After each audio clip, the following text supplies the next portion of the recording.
This recording has been released into the public domain by the Bahnsen Institute, where we aim to bring into captivity every thought to the obedience of Christ.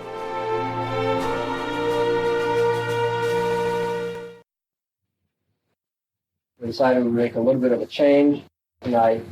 In the last couple Bible studies, we've been looking at interpersonal relations, and last time we talked about the modern view of sexuality and its effect on our society. But tonight we're going to change gears and talk a little more philosophically about the defense of the Christian faith. That's basically what the word apologetics means. Apologetics is the defense of the faith. That's a little misleading, I realize, because in terms of English usage, to apologize is not really to defend yourself, but to say, I'm sorry for being wrong. But in the Greek world, an apology was an answer given to an accusation made against you. Any of you who may have had a beginning class in philosophy remember the Apology. It's one of the dialogues written by Plato and describes the last days of Socrates and the defense that he offered in the court in Athens against the charge that he corrupted the youth of Athens and was propagating foreign gods or strange gods. So, from the Greek, apologetics is to give a defense, to give an answer to an accusation. In 1 Peter chapter 3, verse 15, we find what amounts to the Magna Carta of Christian apologetics. It's the biblical reason why we're so interested in apologetics. Here Peter says, "But sanctify Christ as Lord in your hearts, always being ready to make a defense to everyone who asks you to give an account for the hope that is in you, yet with gentleness and reverence." It's interesting to me that this is not a suggestion. It's not even a description of what everybody's going to be interested in. It's a commandment. Peter says, you are to be ready to answer accusations made against the Christian faith. You should be prepared to give an account of the hope that is in you. When somebody hears that you're a Christian, you have this hope of eternal life, this hope that's based upon a transcendent, personal, eternal God.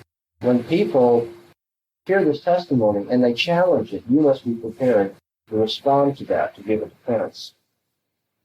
And so, tonight, the question is, how do we do that? How do we fulfill this commandment? How do we give an answer to anybody who should ask us for a reason or an explanation or defense of the hope that is in us?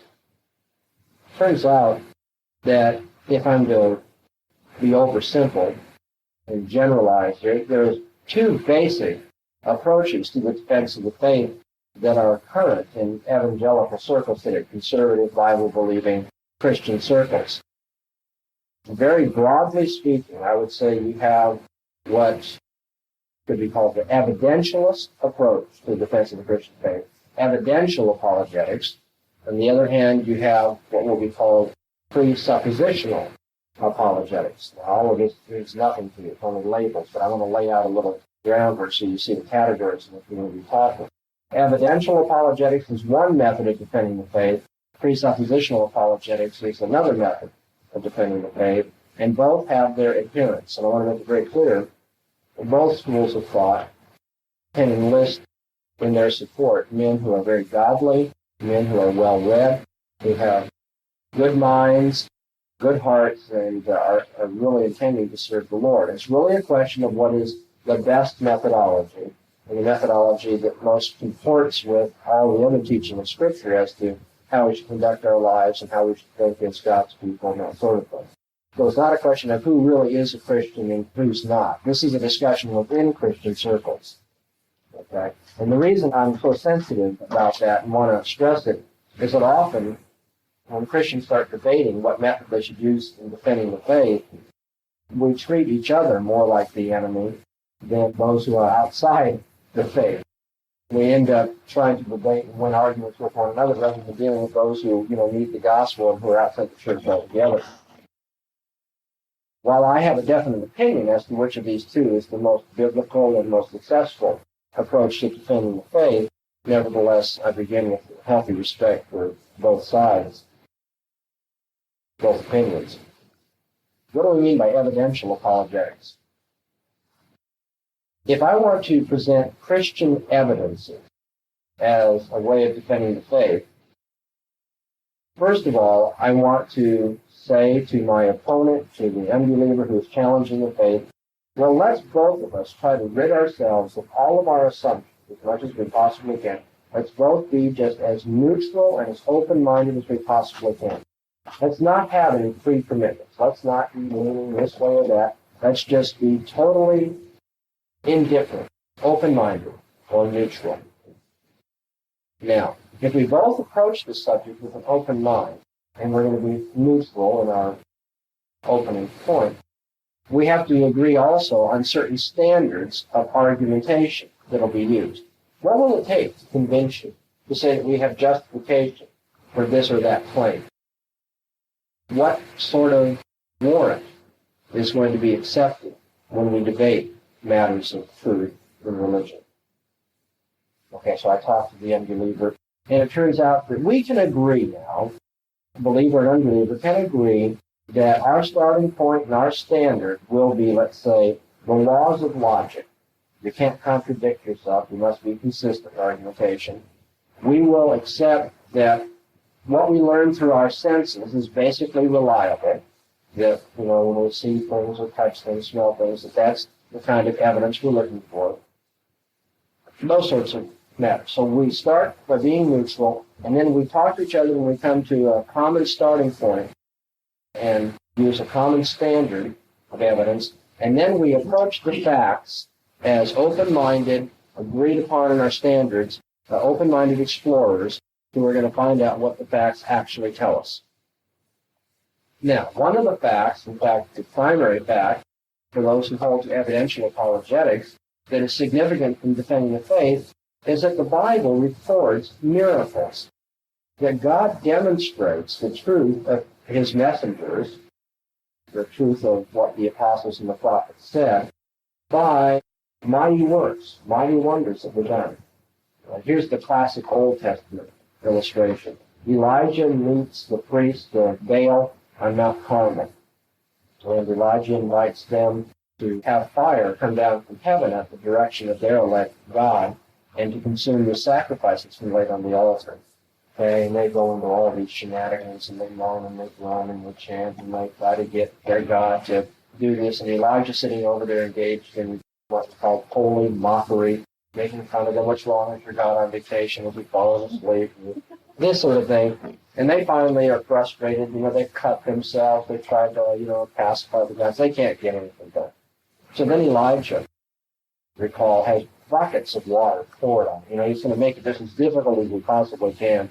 And with one simple prayer, whack, fire from heaven. And that, you see, that miracle is a way of demonstrating that Elijah serves the living and true God, and the priests of Baal are false in their religion. Or if you want to take a New Testament account, you have miracles of the apostles, either telling the lame man to rise up and walk, or, and this brings us really to the primary illustration of a miracle that verifies allegedly the truth of the Christian message, we have the resurrection of Jesus Christ. God has given the resurrection as a sign, as a wonder that is meant to verify the message that was preached by Jesus and the apostles. Now, you and I, being objective about this, neutral, agreeing on the laws of evidence and logic, sensation, whatever it may be, let's go to the facts of history and see what we are to make of the resurrection of Jesus Christ. And the argument, I'm not going to take a lot of time to get into, but the argument basically says, how did the Christian church arise? Here are these 12 men, actually 11 with the death of Judas, dejected men. Their master has been martyred by the Roman high command. How is it the Christian church comes into existence out of that situation? So it says, well, if the master rose from the dead, then that would be a way of accounting for that Christian church, and it could have begun in that way. In fact, that is the claim that was made. Now, if we examine these documents that make up the New Testament, they're found to be basically reliable documents. They're old, they're well attested, and they're found to be good historical sources.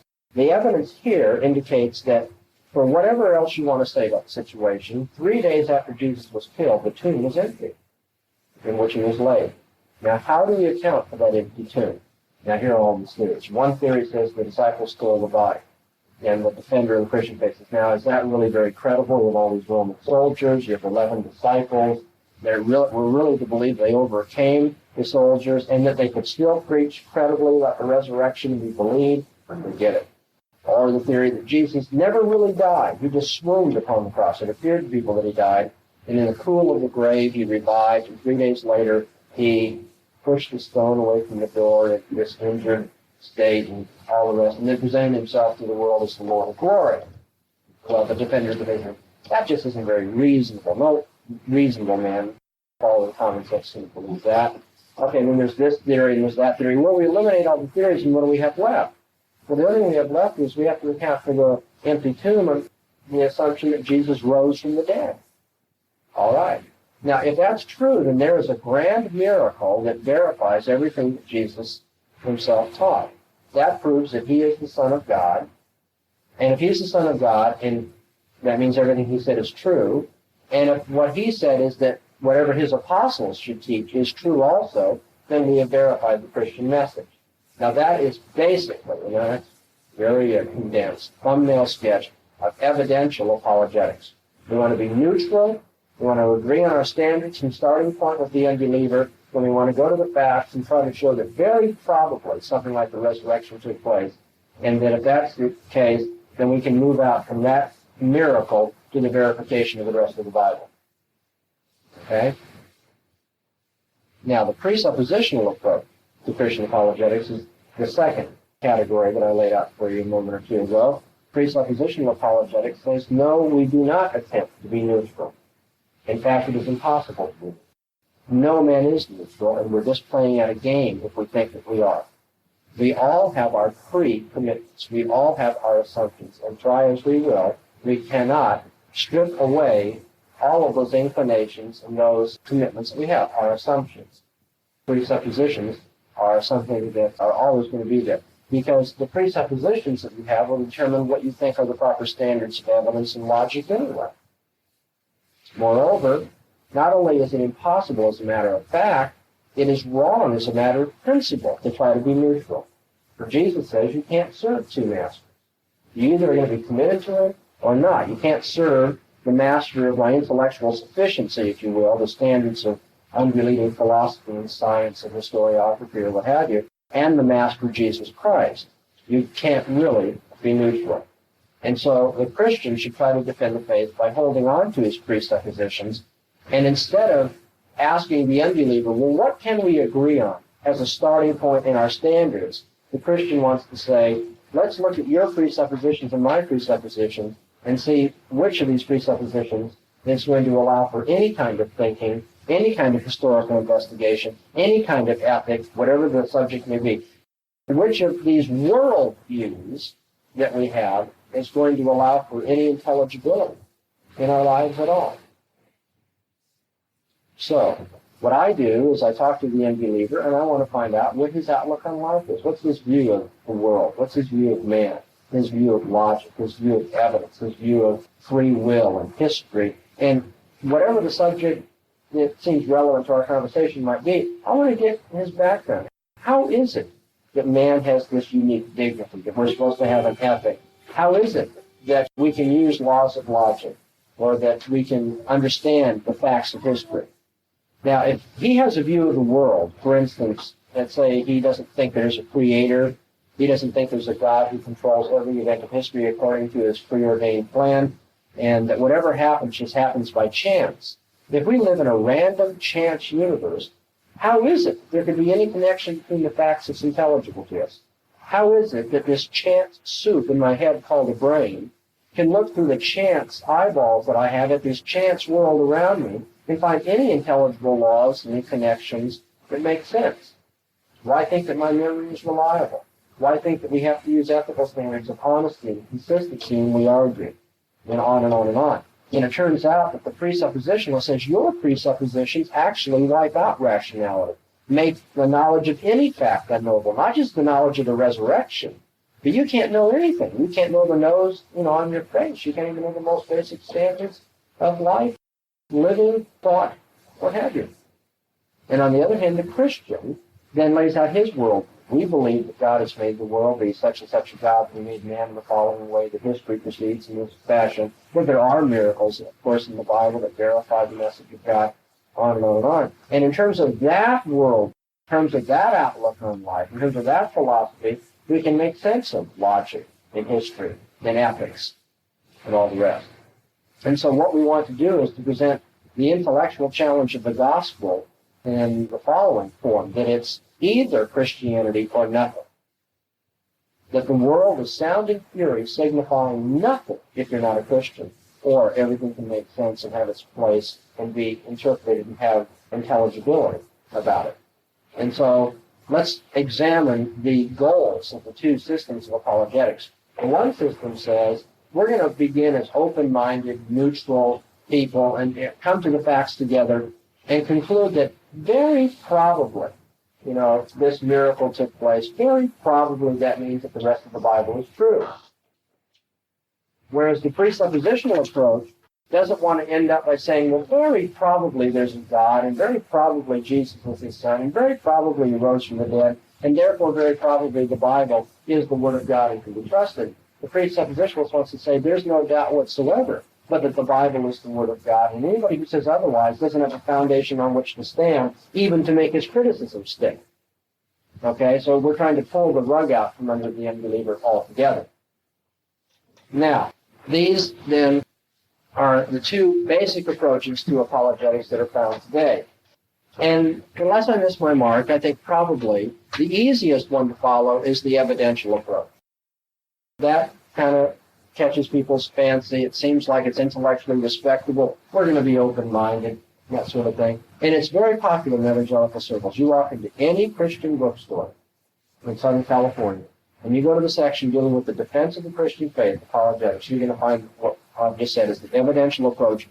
Most of the books there are going to promote that sort of thing. Because we can all argue about the resurrection and try to give evidence for our faith, and it sounds real good, and it's something that everybody's supposed to be able to do. Whereas this other approach, says, no, we're supposed to stick to our assumptions and our presuppositions. We're not settle for just probability, let's go all the way and say it's Christianity or nothing. And it seems like a tougher system. We're asking for more. We're pushing harder. It doesn't seem to be as fair-minded or whatever our preconception or intellectual honesty is. Go ahead. Reading that Bible verse and saying that we just be ready to our history comes. Does that mean that we are all to be able to do what you're talking about, or some of us is called who's witness the flesh of the dead, or more like the experience that happens to you, and give you a word testimony, what it does to your life, and what it is to you. Yeah. And other people, and everything. I'm really glad that you asked that question because it's crucial that we catch this. Peter does not say, and some of you are going to be equipped to defend the faith. He doesn't say, Christ has distributed various gifts in the church, which of course is true, I'm not denying that. But Peter's not saying, there are some people called to be people who will drive to the daily vacation Bible school, bring little children with them.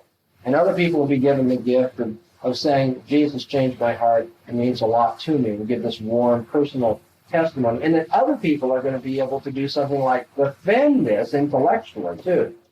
He says that we are all to be ready to present a defense for the hope that is in us. There's no qualification at all. Even if you should suffer for the sake of righteousness, you are blessed. And do not fear their intimidation. Do not be troubled. But sanctify Christ as Lord in your hearts, always being ready to make a defense to everyone who asks you to give an account for the hope that is in you. So if you have the hope in you, you have to be willing to defend that hope. Anybody who can suffer. I'm kind of open with that because I'm not the type that I could just get up and intellectually talk to somebody and, talk like how you're saying because... Well, I got a surprise. I think you can. Well, I don't think maybe I can, but I don't think it means that you necessarily have to do that with everybody, but I know, I feel the same way. I tend to be more put back and... Or more emotional, and I share what, Christ has done for me, what he is in my life, and I don't know if I can sit there and talk to somebody. Let's have a dialogue. Okay, I'm going to be the devil's advocate.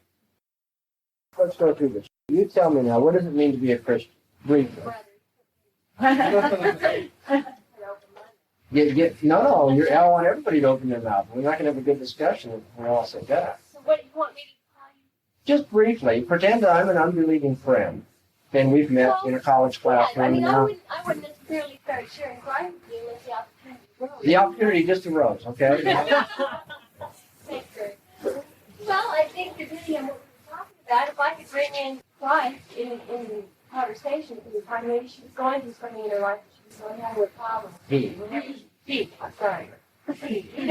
And then I could relate to him in a way that, well, this is what happened in my life. Yeah, I can understand and appreciate that, but this is how I got through it, and this is what's in my life. Patty, I'd love to believe that myself. It would be a great emotional crutch if I could just believe that Jesus lived and died and rose again and cared for me in the way that you say. And I'm glad that it makes you feel better, but after all, whistling in the dark is a nice approach psychologically, but I'm interested in the truth. The fact that it makes you feel good doesn't mean it's going to work for you. Now what do you say? See, I probably would sit there and, I'd be upset. That's my problem. I can't do that. I have never done that. I won't do that. We won't listen to I can't do that, because we're going to show you tonight you can't. Okay, that's fair. You start shooting all this stuff out, Okay? In a sense, that's what we're going to try to answer tonight. I'm going to show you. I'm obviously not going to lay out a whole seminary course in apologetics in 1 hour discussion. But I'm going to show you tonight that each and every one of us can fulfill this commandment. And I think if I can go back to your original question, what you're struggling with is, well, I can't do it the way Dr. Bahnsen does it. I can't bring this philosophical stuff in and, all this logic and, whatever terms may be used. That's true. You can. But nobody expects you to either. The way you defend the faith is going to be in terms of your own vocabulary, your own way of thinking, and the way you talk to people has got to be natural. You can't try to imitate somebody else's third. But I think everybody has to do it. And I think it's got to be more than a feeling and emotional type of. The verse, like faith is no children. A lot of times I tell people, well, you just have to have faith and that's belief, a lot of things. But if somebody says, what do you mean by faith? Just a kind of a leap in the dark, or some whistling? Don't back down from this. No, I'm not backing down, but I just feel like I'm not even scared. Well, then you came to the right place, because that's what we're going to do. We're going to prepare you all for the study of faith tonight. Let's take a look at these two approaches and ask ourselves a few questions. Which of them works? Which of them is pleasing to the Lord? Which of them is biblical? I'm going to give you a problem. I'm going to play the devil's advocate here again for all of you. I'm going to throw out what I consider to be the thorniest problem in Christian apologetics, the most difficult thing that's brought up in the classroom when I was studying for my PhD in philosophy. If I were to poll the unbelieving philosophical candidates studied with me and ask them, what is the number one problem in believing the theology set forth in the Bible, what would it be? I am sure that high on the list, the number one issue would be what is called the problem of evil. Problem of evil. What I want to do is I'm going to lay out the problem of evil. I'm going to play the part of an unbeliever, and I want you to consider how you would answer the problem of evil. Then I'm going to take a look at the two different philosophical schools of apologetics, evidentialism and presuppositionalism, and show you how they would handle it. And then we're going to try to resolve the difficulties for you, and in the process, tell you which one is most biblical, or at least as I perceive it. Okay? So here's the problem. Let me play the devil's advocate. If I understand that you Christians would tell me, I'm happy telling you tonight, the God that you worship and whom you say you love with all your hearts is a God who is all-powerful, and he's a God who plans the end from the beginning, that everything that happens in history doesn't happen by chance, but happens by the will of God. That God is the one who has made history proceed the way that it does. That he is all-powerful, and that he is sovereign, that he has a plan, that he's pursuing it for history.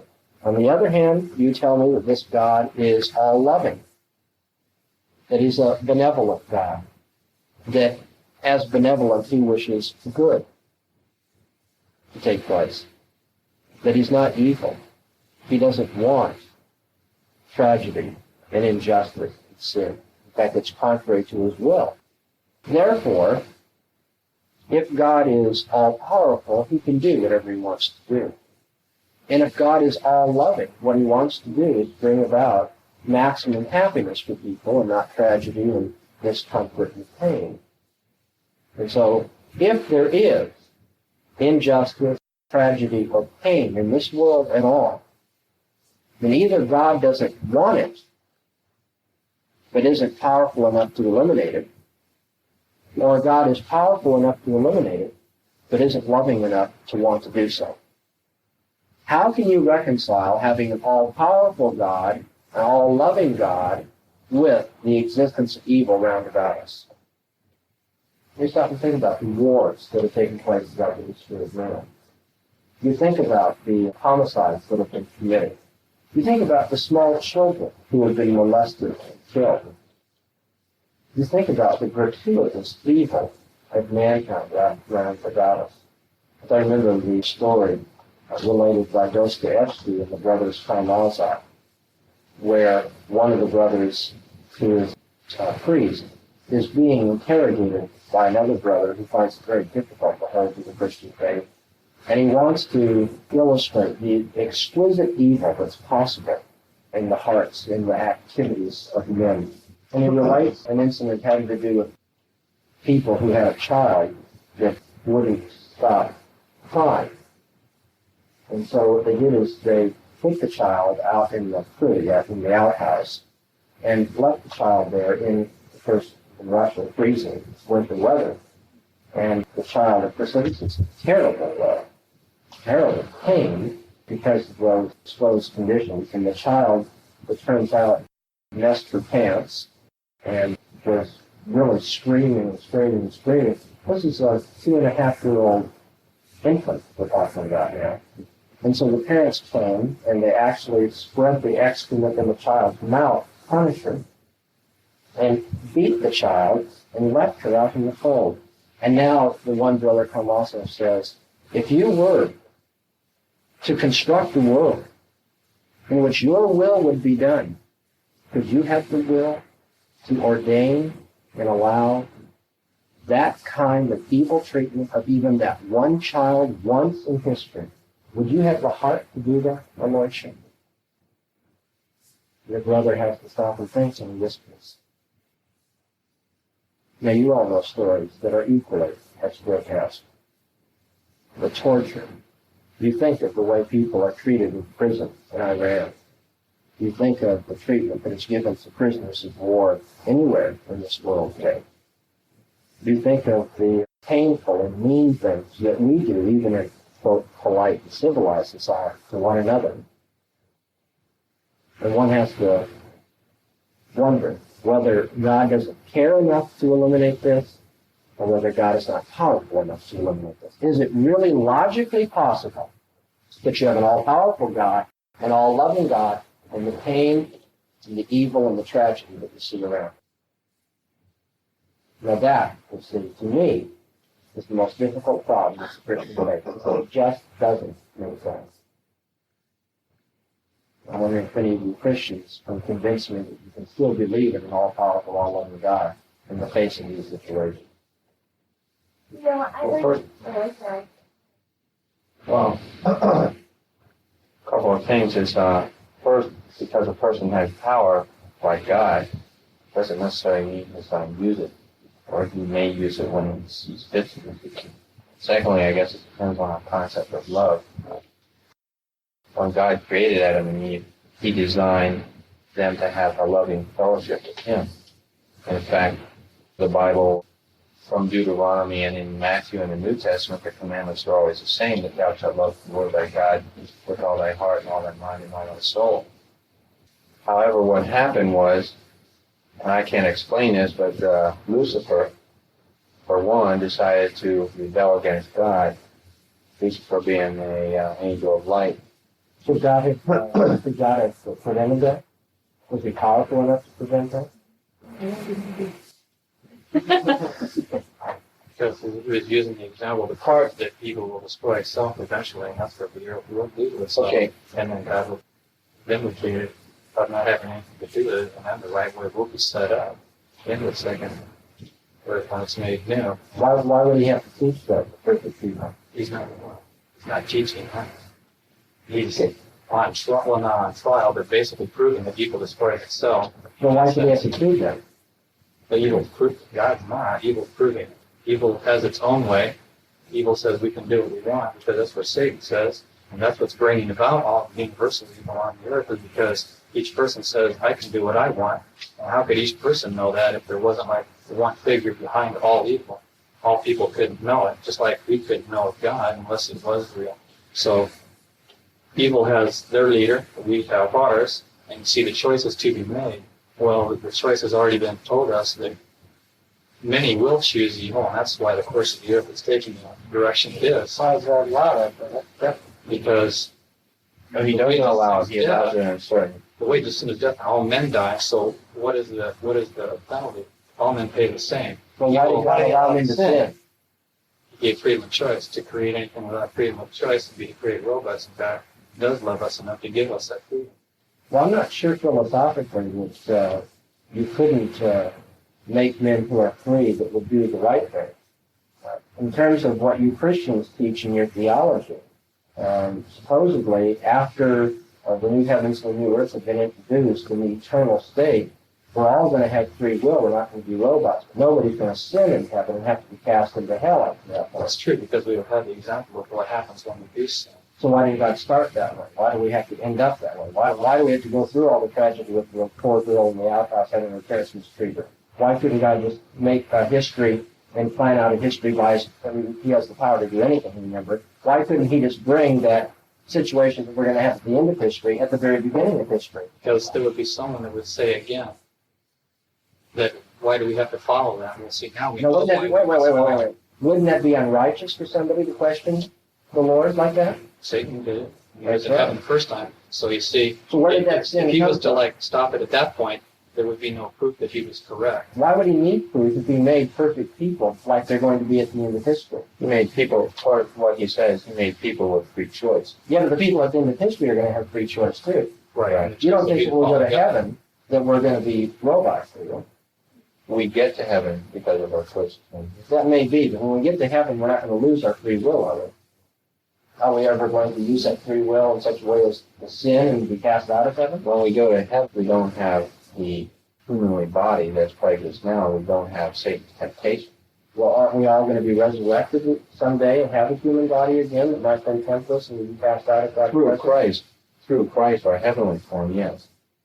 Well, we're going to have, However, if it's possible to have a physical body that isn't going to be tempted to sin, why didn't God make us with those bodies to begin with? He could have. He had the power to do it. Why didn't He do it? Because He God does did not. it. Right. God did with Adam and Eve, okay? Well, how did they sin then? Well, there was only one commandment given us. That was that they were not to eat of the forbidden fruit. Well, they were also to be fruitful and multiply. Yeah, well, God gave them sex organs and, And a Adam was command alone. to use them. And the ability to. God intended to create man for worship, for man to worship God. And so, in I know, it's your theology. You Christians don't do. and so since He created man for man to worship Him, I guess I feel he needed to give man a free choice so that worship would be worship in the purest sense and not just a robot. I agree. Free choice is essential. That makes sense to me, even as an unbeliever. But now, according to what you've been saying That's maybe here, why He gave a free choice. but at the end of history, when we all go to be with Jesus Christ and live in His kingdom forever, we're still going to have free choice. And we're never going to use our free choice in an evil way. Because we will have the knowledge then of what happens when we use it in an evil way. Because we will have seen what happened. Evil is in. Why couldn't God have created me with that knowledge to begin with? He has the power to do it. Because then they'd have the knowledge of evil. And that was what happened after they ate from the tree, not before. So they didn't have the knowledge of evil. Wait a minute. In heaven, we're going to have that knowledge. Because we will have seen what happened over the course of history. Well, how can God keep us if we have this knowledge of evil? That's a bad thing. Well, it also says the thoughts of the old earth will not come to our minds after. So we won't have a knowledge of evil because we won't be able to remember. Well, all we'll have is a knowledge of what God has thought, and man's job will be to think God's thoughts after. Well, why didn't we just think his thoughts after him at the beginning then? We did. Well, then from whence come wars and tumults among us then? Satan. Well, where did Satan come from? Was he Not eternal only as God? Satan's rebellion, but also our own rebellion. Why God Oh, allow that? that's an hour. Why God allow all that? How about if we give up and we give? Oh, let's do. It's always the unbeliever can't supply you with it. I'll ask you a question. No. On what basis, sir, are you talking about good and evil? You're presupposing that there's a moral good and a moral evil. You're talking about evil, and I'd like to know where, from a non-Christian perspective, if we live in a universe where man, as Francis Schaeffer said, it's nothing more than an abnormal ward upon the smooth face of the silent meaningless universe. This is what he said. The non-Christian can see the universe in a meaningless type of way. How can you talk about good and evil? Where do you get your moral absolutes? I hear a lot of talk about moral absolutes, but I don't know what your basis is. As Christians, we believe that there is a moral absolute. So we can look at the girl in the outhouse and say that it's evil. As a non-Christian, you cannot look at the girl in the outhouse and say that's evil. On no basis can you do that. Seems to me that you've been listening to some tapes. We just defend. As a non-Christian, Because you see, I mean, really, on what basis are you talking about? Let me try to explicate here, lay out with a little more detail what was going on in this exchange between Nelson and myself. Yeah, but what about the point where we came up there, why would a good God allow our ego to take place? Yeah, well, that's what we're doing. We're gonna come to that eventually. What I want to do now, the second step in my pedagogical technique here, is to take the two basic schools of apologetics and show you how they would deal with the problem of evil. An evidentialist would say, this is really a problem. However, God has given us evidence that he exists and the Bible is true. And if you'll listen to the evidence, hopefully you'll believe that that evidence is strong enough to overwhelm or counterbalance the evidence against the Christian faith that comes from the problem of evil. So now look, let's go through this argument for the resurrection of Jesus Christ. Okay? We go through that, and we say very probably Jesus rose from the dead. And that means very probably he's God, and very probably everything he says is true, and very probably the Bible is the Word of God. And so we do have some evidence over here that the Bible is true. Now, what you have presented as an unbeliever is some difficulty with that, because we have evil, and frankly, we don't know why God allowed evil. He hasn't given us an answer. He's only asked us to trust him. And so if you think the evidence I've given you for the resurrection is strong enough, then hopefully you can entrust yourself to him and say, I don't have to have an answer to the problem of evil, because there's this positive evidence, and I'm willing, on the basis of faith, to let God have his way. Now, that's not my making up what the evidentialist says. That's my very quick and oversimple summary of what I've read over and over and over again as evidentialists try to deal with the problem of evil. Essentially, they say, yes, that's tough, but we have some positive evidence too. And when you put them all together, hopefully you'll think that there's a favorable balance for Christianity over against this. What's the problem with that? One, I don't think that it's totally glorifying to God to say, well, there's some evidence for you, and there's some evidence against you. And as far as I'm concerned, well, we'll tip the hat in favor of God. Now, I realize that's not flipping that into the evidentialist, and I'm role-playing here in a way that's unfair to them. But nevertheless, it comes down to that. Moreover, philosophically, that does not even counterbalance the problem of evil. Because the philosopher who's using the problem of evil doesn't say evil seems to be some evidence against God, but there are these miracles that are some evidence for God, and I think there's more evil than there are miracles. Well, obviously there's more evil than there are miracles, just like to think about it. But that's not the point. The unbeliever says all of the claims in the world about miracles will not stack up to even 1 ounce of positive evidence if the system of thought is contradictory. Okay? Let's say that I come to you and I say, you know what my philosophy of life is? My philosophy of life is men exist, then it is not the case that men exist. That is not philosophy of life. Wow. And somebody says, no, wait a minute. There's something wrong with that. It's contradictory. You're holding premises that cannot both be true because they conflict with each other. And I defend myself and I say, no, wait a minute. You look around you. Don't you see men? Isn't there positive evidence that men exist? And on the other hand, if you look in other places where there are no men, is it not true as well that men do not exist? There seems to be some evidence then in favor of my contradictory thesis. Now, would anybody accept that philosophy of life on that kind of defense? They'd say, no, wait a minute. Don't you understand that this contradiction cannot be overcome by evidence? There can't be evidence for a contradictory thesis. We're not talking about there being a little bit of evidence or not enough evidence or just barely enough evidence or overwhelming evidence. There can't be any evidence for a contradiction. In the same way, when the unbelieving philosopher says, you believe a contradiction. You believe God's all loving, he's all powerful, and yet evil's here. He should be loving enough to want to eliminate it, be powerful enough to do so, and yet it's here. That's a contradiction. And you can't go and say, but we have evidence that there really is just this kind of God. Because the issue here is one of contradiction. Not a matter of, well, there's all these negative vibes over here and all these positive vibes over here, and you decide which one has the most gripping power on it. Because the positive evidence doesn't mean a thing in light of the contradiction in the Christian system. What about the evidence in the book of Revelations, which seems to indicate someday God will use his power? Well, maybe he will someday overcome it. The question is, why did he ever allow it? He should be good enough not to want it, and he should be powerful enough to have what he wants. So why was there ever evil there? You're saying it because there is a little bit of negative evidence that shoots in the truth. No, I'm saying that the claim of the unbelieving philosopher is that the problem of evil is not a little bit of negative evidence. The problem of evil shows that there's an inherent contradiction in the Christian faith, and therefore there can't be any evidence in favor of it.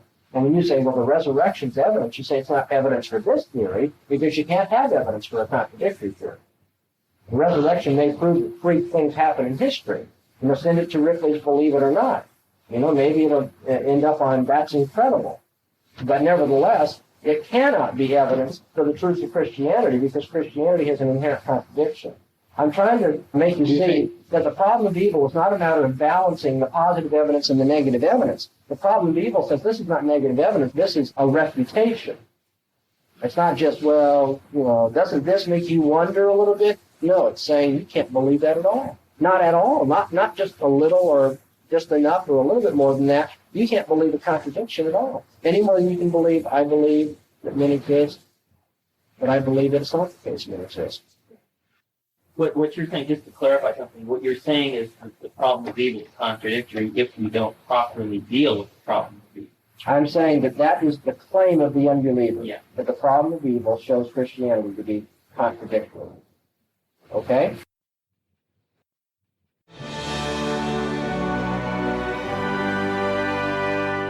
This recording has been released into the public domain by the Bahnsen Institute.